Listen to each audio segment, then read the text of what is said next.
নমস্কার, আমি একটি কবিতা আবৃত্তি করছি। দুর্গা হাসেন, দুর্গা কাঁদে, ভবানী প্রসাদ মজুমদার।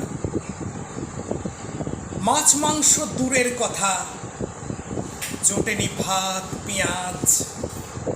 ফুটপাতেতে গনসার মা ভাবছে খাবে কি আজও। ও জানে না রাজনীতি কি কিংবা কোথায় অধিকার। ও শুধু চায় দুমুঠো ভাত এবং রুটির অধিকার। গাড়ি বাড়ি চায় না কিছুই, সচ্ছলতা আর্থিকের।